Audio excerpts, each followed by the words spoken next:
Fantastic. Good afternoon, Delegate Stephanie Smith here, Chair of Education and Economic Development for Appropriations, and we're here for a special briefing with our good friends from the Ways and Means Committee. And so I would like to give opportunity for the Chair of Early Childhood to also introduce herself. Thank you, Chair Smith. Good afternoon, everyone. I'm Delegate Julie Polakovich-Carr, and I chair the Early Childhood Subcommittee on the House Ways and Means Committee. Fantastic. And so today we will be focused on childcare and a lot of what's been happening, not only via media, but what's happening at the state level. And so we're really going to focus on the implementation update on childcare legislation that's been passed in recent years. And so we're really happy to have with us once again, the Maryland State Department of Education State Superintendent, Dr. Carrie Wright, as well as Dr. Shana Cook, who is the Assistant Superintendent for the Division of Early Childhood. So at this time, we'd like to begin with a presentation from you both. Well, thank you first for inviting us. We're excited to be here today and to provide the information that I think you'll find very interesting. The Child Care Scholarship Program has reached more than 40,000 children, which is amazing, supporting more than 26,000 families who then are able to either return to work, go to school, get themselves involved in a training program. And the policies that the Maryland General Assembly has passed are working and supporting many families doing a very difficult job, and that's finding high quality daycare that's safe and affordable for their children. So I'm going to pass this on to Dr. Cook, who is the Assistant Superintendent here at MSDE for the Division of Early Childhood, and she's going to share a lot more with you about the success of the program. Dr. Cook. Thank you. Can everyone see the screen? All right. For some reason, I'm having trouble advancing the slides.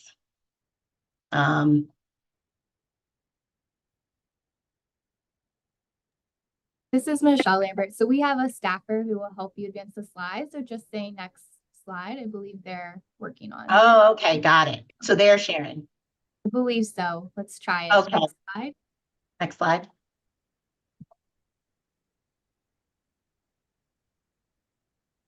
Looks like there we go. Okay, perfect. Thank you so much, Michelle. We would like to thank the Early Childhood Subcommittee for inviting the Maryland State Department of Education to speak with you today.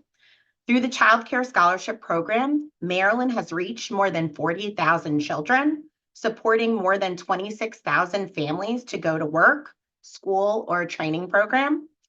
The policies that the Maryland General Assembly has instituted are working and supporting so many families with one of the most difficult tasks of finding quality, safe, and affordable childcare for their children.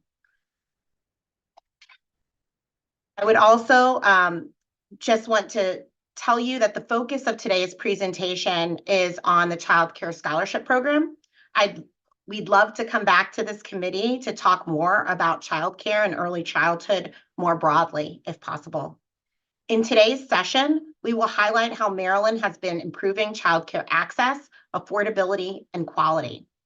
We will also discuss how the legislation of the General Assembly and implementation practices at the Maryland State Department of Education are aligning with new federal guidance and regulations. Finally, we will share more information about a possible option that can be implemented to support the sustainability of the Child Care Scholarship Program. Next slide. Maryland has implemented positive policy and program implementation changes to improve childcare access, affordability, and quality. Next slide. The Child Care Scholarship Program has undergone important improvements to better support families to afford childcare. This includes raising the reimbursement rates, reducing co-payments, raising the income eligibility threshold, and implementing presumptive eligibility. I will dive into more detail in the upcoming slides. Next slide, please. Maryland has increased its reimbursement rates to the 70th percentile of the market rate, reduced co-payments for all households, and raised income eligibility thresholds so that a family of 4 making $90,000 is eligible for the program, and implemented presumptive eligibility, which is significantly reducing the amount of time it takes for a family to have access to the child care scholarship. As you'll see on this slide, we've made significant increases to the reimbursement rate for child care providers. Next slide, please. Co-payments are waived for the most vulnerable families who are receiving other social services and support. And that's what I would like to highlight on this slide. For instance, if a family has SNAP, their co-payment in the child care scholarship program is waived. Next slide, please. Maryland has increased the income eligibility threshold. Although this is still below most states that have a threshold of 85% of the state median income, Maryland is a state with the highest state median income of any state in the entire country except for the District of Columbia. To support families and in alignment with federal mandates, at the time of redetermination, this is after a family's already been accepted in the program and they may have started working, and maybe their income has increased because they've been working. We bump up the state median income to 85% of the state median income so that we don't have families drop out of the program because they've been able to find work and are doing well to support their families. So that's one of the pieces of this that I want to highlight, that redetermination actually, the income eligibility threshold actually bumps up at redetermination. Next slide. So presumptive eligibility, or what we call at the State Department of Education, the fast track child care scholarship application, has significantly reduced the burden on families. In 2022, it took a family more than a month to receive their scholarship so that they could have access to affordable child care. Now, it takes less than 3 days for a family to receive a temporary 60-day scholarship while they are completing their full application for a 52-week scholarship. And just to put this into context, only a handful of states in the country are doing this. In most states around the country, families are having to wait over a month to access a scholarship. This policy change, in conjunction with the other policies that I've highlighted, are increasing access and affordability of childcare in Maryland. Next slide. Through these many policy and implementation improvements and the increasing unaffordability of childcare in the private market, there has been an exponential increase in the number of children and families served. From FY 2022 to January 2024, this month, there has been a 74.8% increase in the number of families served, totaling 26,505 families, and a 69.3% increase in the number of children served, totaling 40,635 children. More than 40,000 children are served, and close to 20,000 families are being able to work in Maryland's labor force due to the program. Of the 6,800 licensed and registered child care providers across the state, more than half have served children in the child care scholarship program, totaling 3,544, which is a 14.4% increase from FY 2022.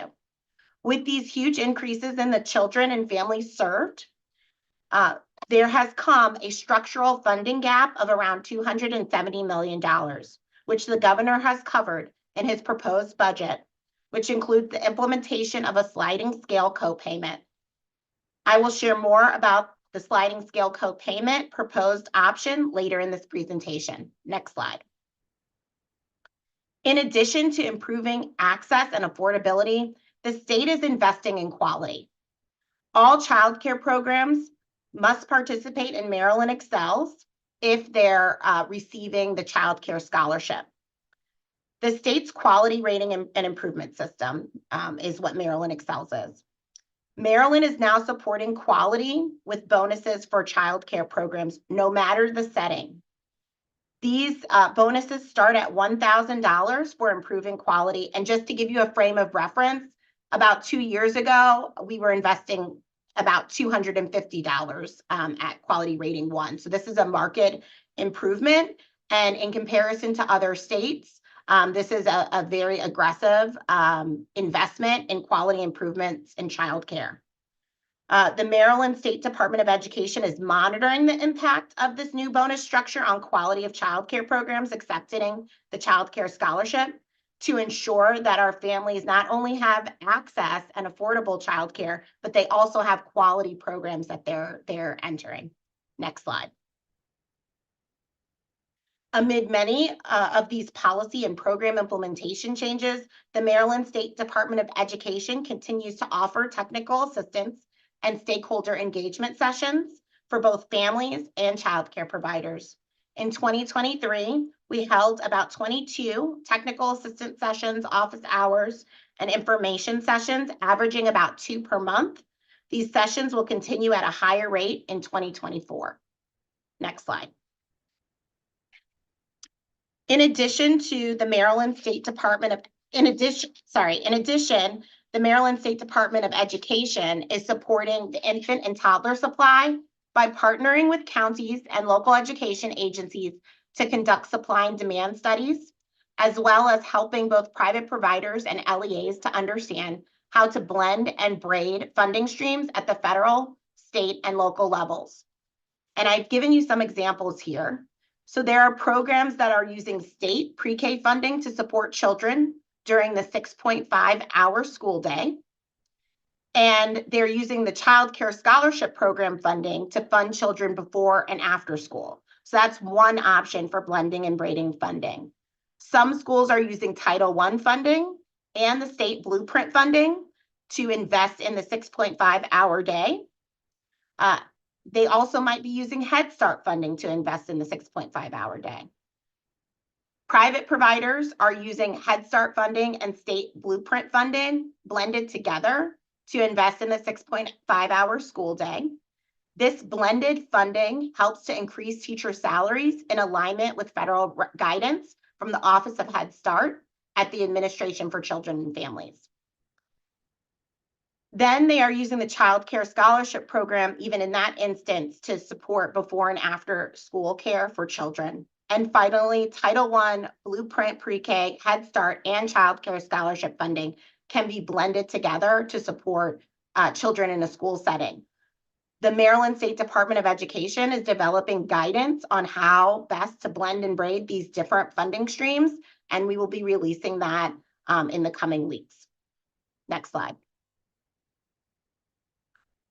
Many of Maryland's recent policy and implementation changes are aligned with federal guidance and upcoming regulatory mandates. Next slide. We have highlighted some key policy and implementation changes on this slide. Maryland has removed child support from the income eligibility calculation in alignment with federal regulations. Maryland has implemented presumptive eligibility, which will be mandated in upcoming federal regulations, and already other states from around the country have contacted Maryland to support them with the implementation of presumptive eligibility. Maryland pays child care providers in advance and by enrollment rather than by attendance, which is in alignment with upcoming federal regulatory mandates. These are equitable payment practices that all states will be implementing starting in spring 2024. Finally, Maryland continues to raise its reimbursement rate and income eligibility in alignment with federal guidance. Next slide, please. The Maryland State Department of Education has put forth the option of a co-payment sliding scale for the Maryland General Assembly to consider, supporting the financial viability and sustainability of the Child Care Scholarship Program. Next slide.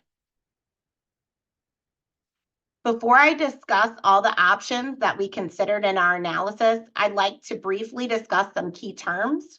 I won't review all of these items, but I would like to highlight that a co-payment is a fixed fee that a family pays to the child care provider to cover a small portion of their scholarship.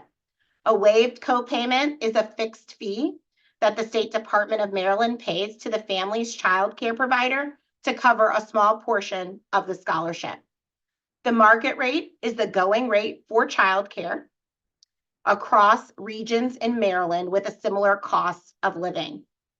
The reimbursement rate is the amount of money that Maryland pays childcare providers based on the market rate in their region. And finally, many of you already know, and I said this earlier in the presentation, Maryland state median income is among the highest in the nation, and we use the state median income to calculate the income eligibility threshold for families. Next slide. In close collaboration with the Governor's Office and the Department of Budget and Management, the Maryland State Department of Education examined many of the policy levers that I defined earlier to support the long-term sustainability of the Child Care Scholarship Program amid unprecedented growth.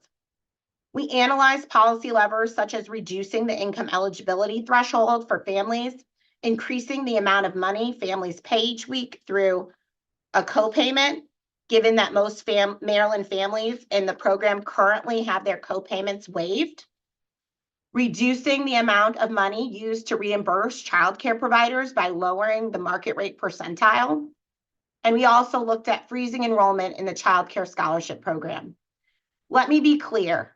Our North Star has always been and always will be to support families' equitable access to the program and to maintain the supply of childcare programs across the state. So we didn't make the option that we shared with the General Assembly, we didn't make that lightly.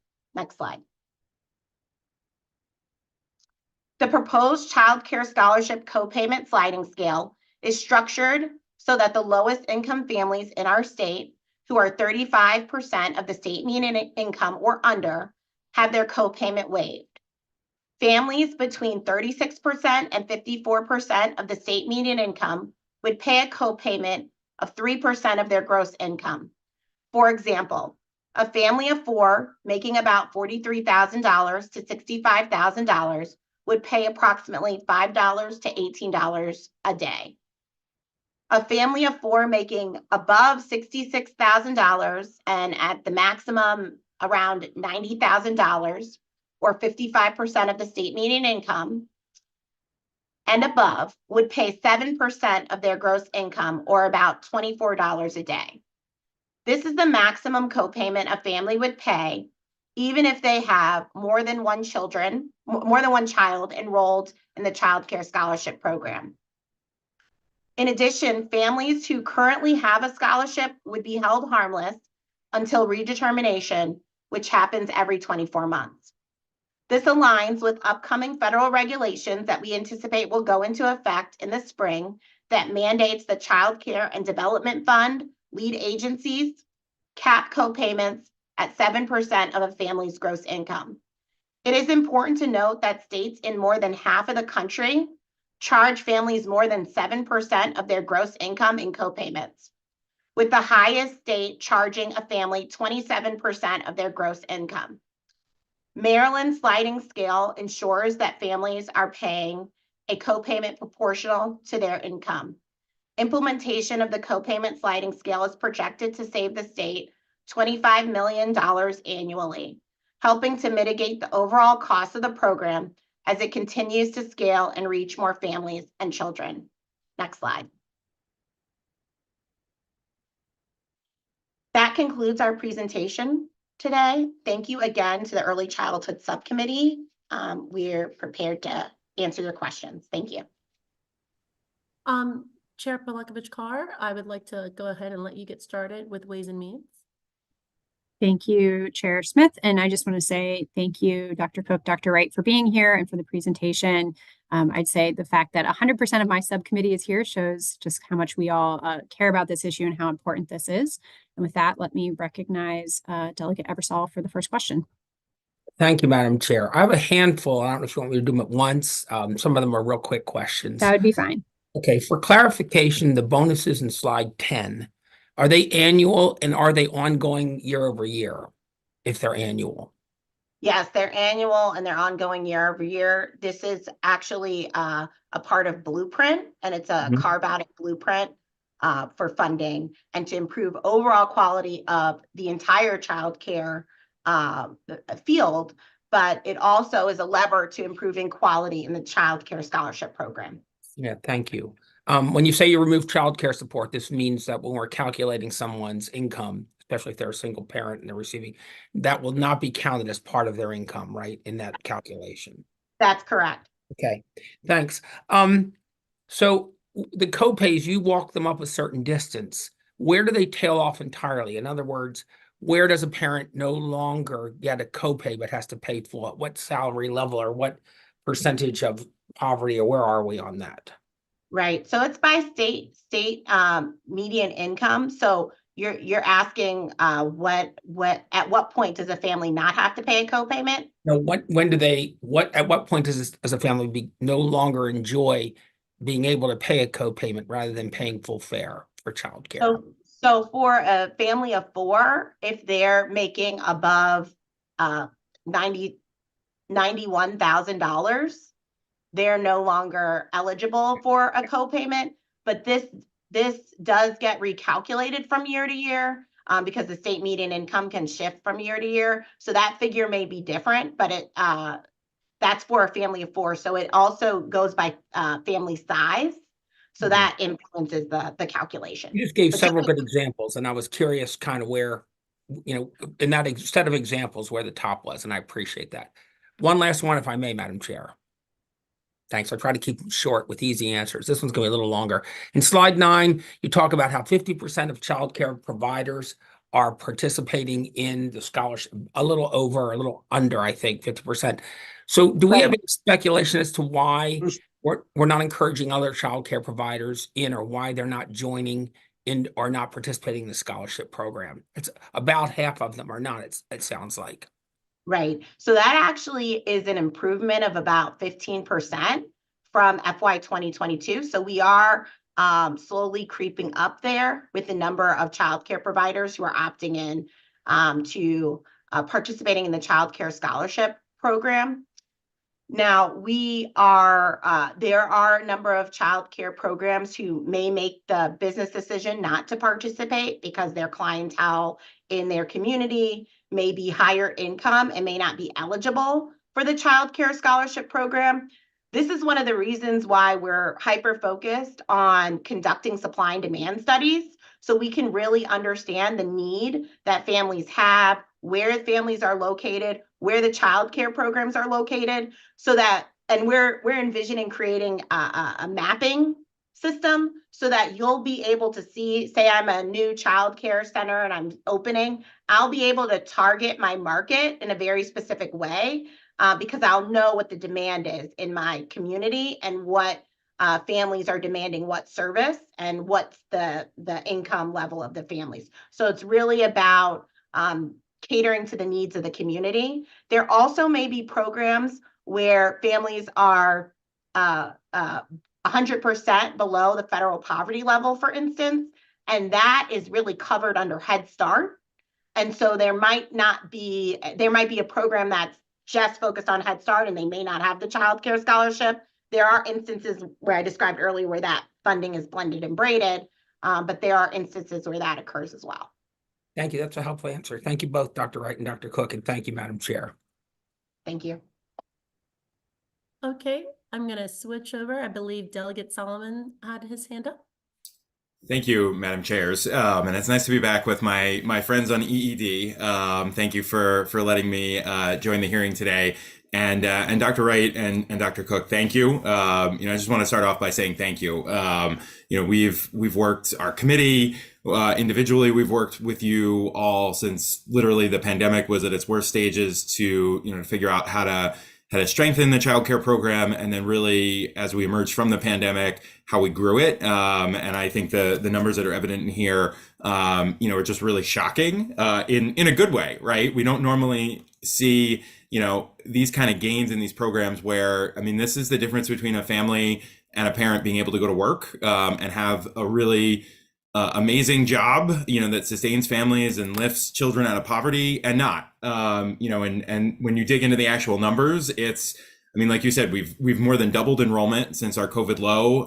In Baltimore County, they've nearly tripled their enrollment. We have counties on the Eastern Shore where it's the same story. across the board. And I really want to thank you all for that, because it's absolutely been a partnership. Some of the things in here were actions that the General Assembly chose to take in partnership with you all. Some of these were actions that MSDE chose to take because they were the right thing to do, especially as we were emerging from the pandemic, and we wouldn't be in this situation without all of that. And I do have to say, I know she's not here, but we truly stand on the shoulder of giants. So before Speaker Jones was Speaker Jones, she was the chair of the Education and Economic Development Subcommittee on Appropriations, and she is as much individually responsible for this as anybody. She started in 2018 and 2019 down the road with literally taking Maryland from one of the worst states in the country in terms of supporting providers to one of the best. And obviously her leadership as presiding officer has helped us, steer a really wonderful course. And so I wanted to make sure that we recognized her incredible role in this. So I guess I want to preface it with that, because these questions are coming from a place of love. And I think, Dr. Cook, you mentioned it, right? We don't, you all look at your budget, but the budget decisions, the administration, are unfortunately not made in a vacuum. They're made sort of, writ large when you're looking at the entirety of our state structural issues and revenue and whatnot. But I did just sort of want to, and I don't mean to editorialize a little bit, but I guess the phrase sustainability of the program, to me, I don't view what we're doing as unsustainable. It's a choice.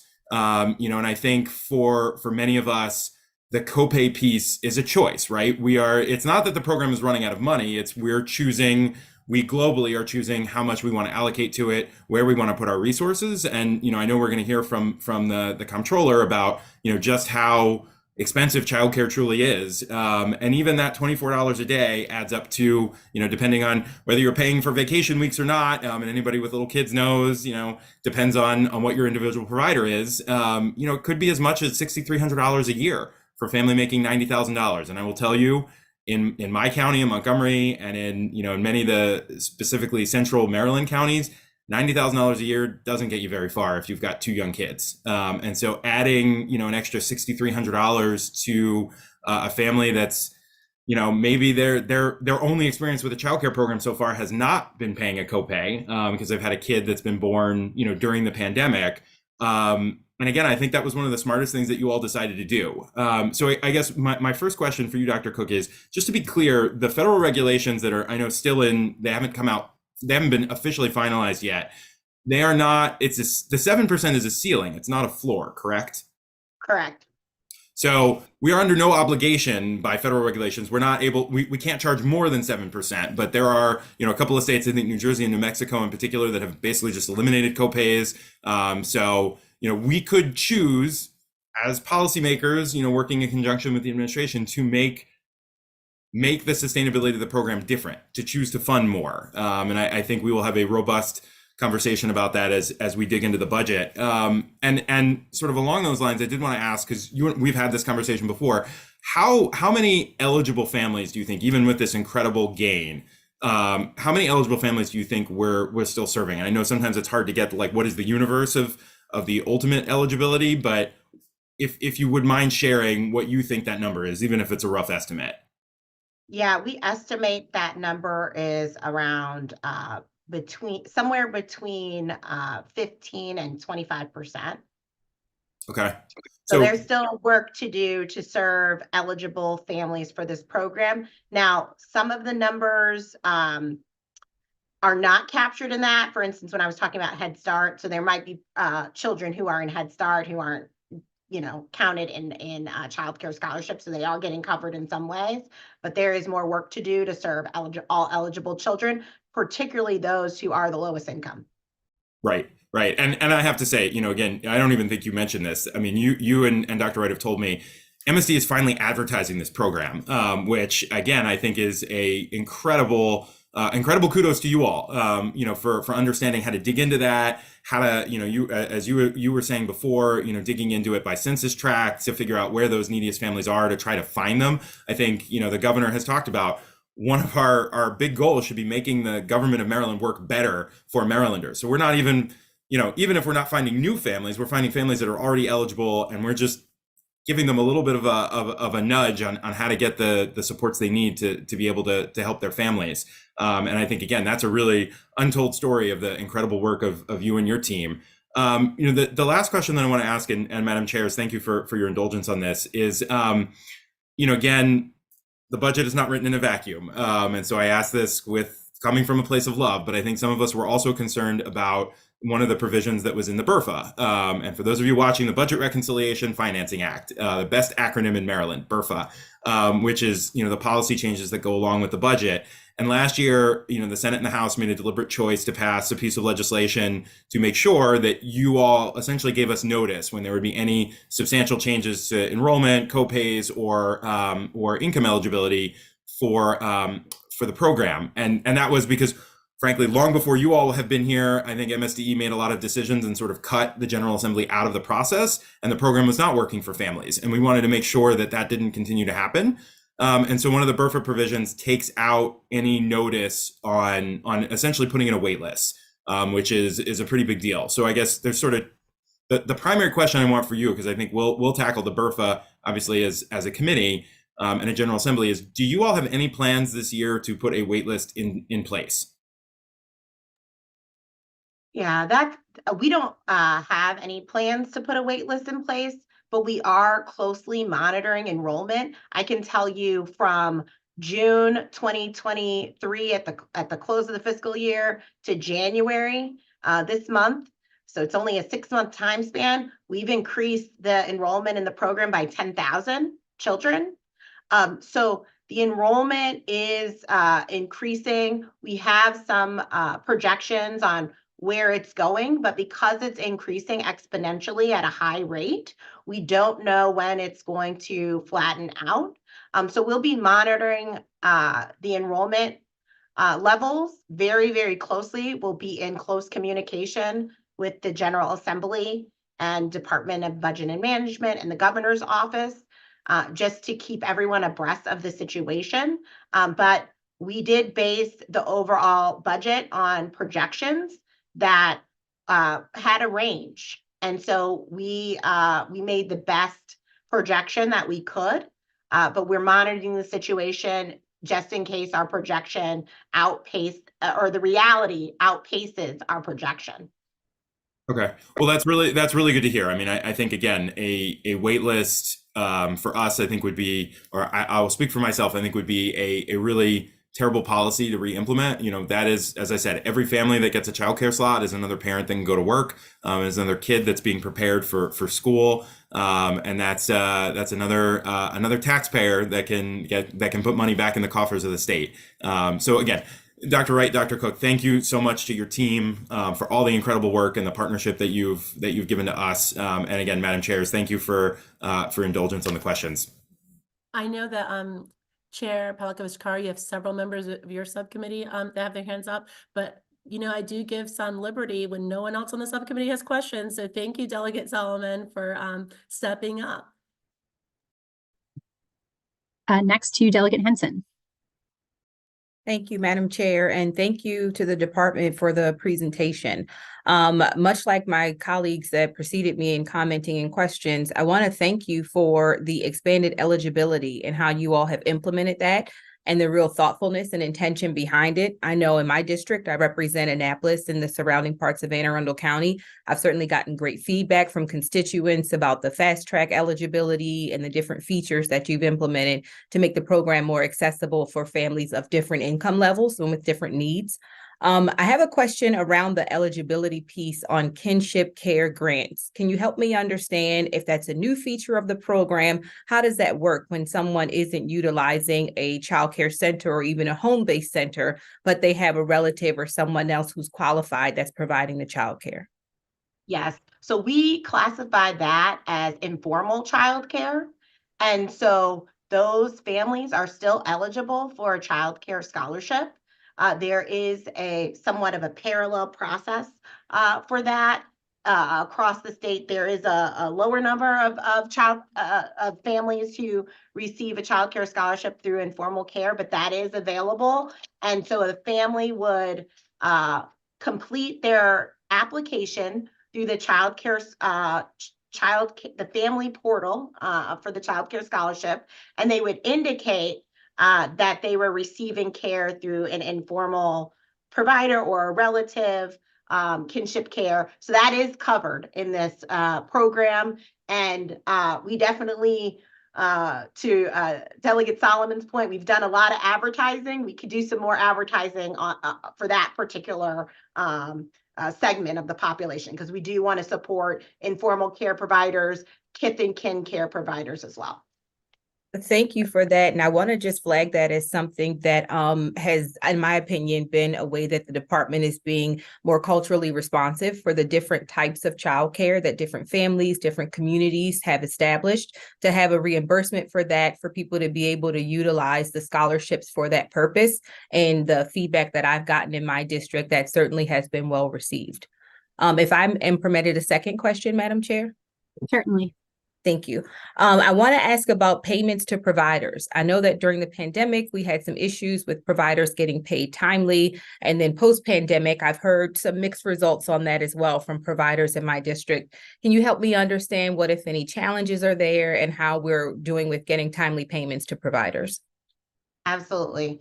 So one of the things that we're working on, and which is why I highlighted the customer service and stakeholder engagement, we are working on doing office hours, more trainings, so that providers can understand the new payment processes.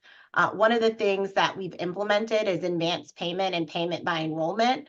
In the spring of 2024, that's going to be mandated across the country by the U.S. Department of Health and Human Services, Administration for Children and Families. So the good news is Maryland is well ahead of the game on that front, but this is a market change. So one of the things in terms of payment practices that was done previously is that childcare providers were paid in arrears.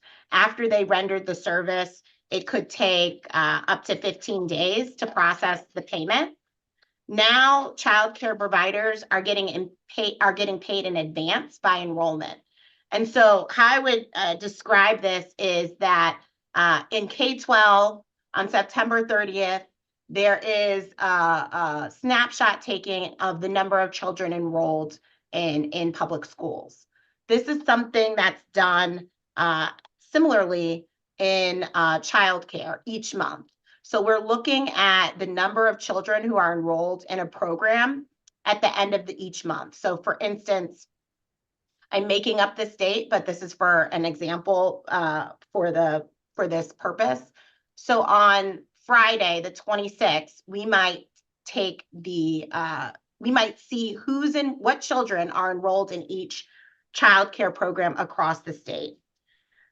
Then we'll use that data to pay childcare providers in advance for the first 2 weeks of February.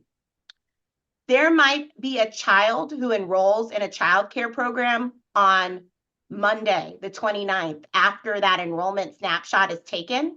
So there are 3 days that child is not, that childcare provider is not getting paid for that particular child, because what the state has to do is reconcile that enrollment and pay that provider for those 3 days of caring for that child. And so that reconciliation right now occurs 3 months later. And that is the main point of feedback that we have from childcare providers that they're not happy with.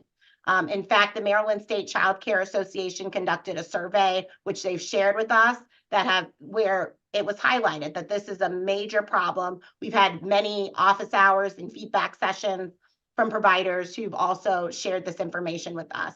Now, the reconciliation piece is something every state in the country is going to have to do. One of the things the Maryland State Department of Education is committed to is shortening that time for reconciliation. We want to ensure that providers are having equitable payment practices and are getting paid timely. And we've met that bar, but we know that it is a pain point for providers to have that 3-month delay with the reconciliation. We're committed to shortening that time span to 1 month.